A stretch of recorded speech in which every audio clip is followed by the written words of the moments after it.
कि लिटिल सिंघम का सबसे खौफनाक विलन कौन है, तो तुम बिना सोचे बोलोगे काल राक्षस। लेकिन अगर मैं तुम्हें बोलूं कि यही काल कभी एक हीरो था, हाँ एक ऐसा हीरो जो लोगों की जान बचाता था और फिर वही हीरो बन गया दुनिया का सबसे बड़ा विलन। पर अब सवाल ये है, आखिर ऐसा हुआ क्या कि एक हीरो इतना बड़ा राक्षस बन गया। और एक और कंफ्यूजिंग बात, काल की स्टोरी सिर्फ एक नहीं बल्कि दो अलग अलग बताई गई है। एक स्टोरी हमें देखने को मिलती है लिटिल सिंघम काल की शातिर चाल, और दूसरी स्टोरी बताई गई है लिटिल सिंघम और काल के महाजाल में। और आज की वीडियो में हम इन दोनों स्टोरीज को करेक्ट करके जानेंगे काल राक्षस की असली कहानी। तो वीडियो का अंत तक जरूर देखना, क्योंकि आज तुम्हें पता चलेगा कैसे एक हीरो बना सबसे बड़ा। वीडियो स्टार्ट करने से पहले एक इंटरेस्टिंग क्वेश्चन का जवाब दो कि लिटिल सिंघम में सबसे फनी डायलॉग किसका है। जो सबसे यूनिक आंसर देगा उसका कमेंट नेक्स्ट वीडियो में फीचर होगा।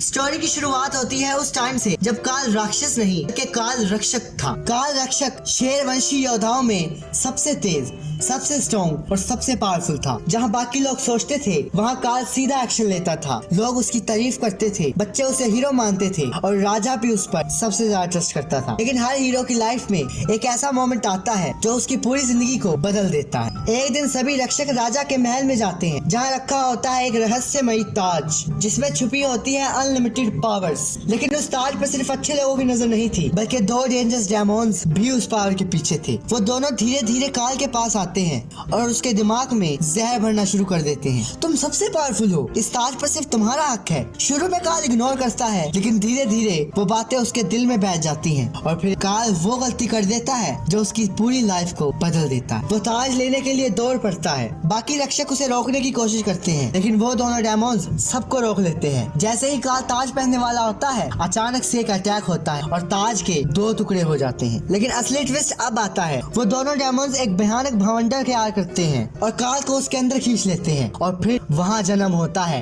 काल राक्षस का, एक ऐसा दानव जिसे आप सिर्फ तबाही चाहिए थी। काल राक्षस उन दोनों डेमोन्स के साथ मिलकर खोल देता है पाताल लोक का दरवाजा। पाताल जहाँ सिर्फ अंधेरा ही अंधेरा है। वहाँ जाकर काल रुकता नहीं, बल्कि वो लोगों को अपनी डार्क आर्मी में बदलना शुरू कर देता है। अब एक सवाल उठता है, पाताल लोक में लोग जिंदा कैसे थे? ना पेड़, ना हवा, ना रोशनी।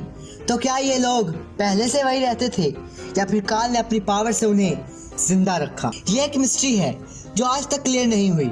लेकिन एक बात क्लियर है, अब काल सिर्फ विलन नहीं बल्कि एक पूरी आर्मी का किंग बन चुका था। लेकिन हर विलन की तरह काल ने भी एक बड़ी गलती कर दी। उससे पंगा ले लिया लिटिल सिंघम से, और फिर जो हुआ वो हम सब जानते हैं। हर बार काल बैल बनाता है और हर बार लिटिल सिंघम उसके गेम का खात्मा कर देता है।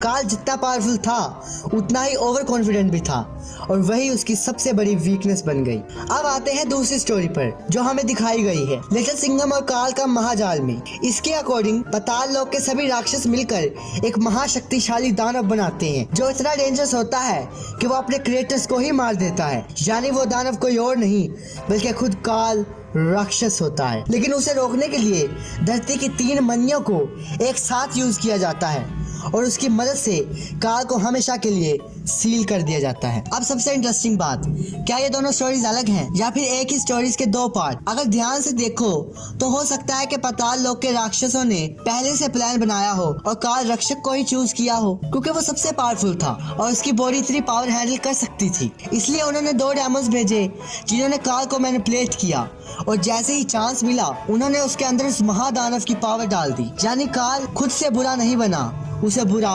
बनाया गया। तो दोस्तों ये थी पूरी कहानी काल राक्षस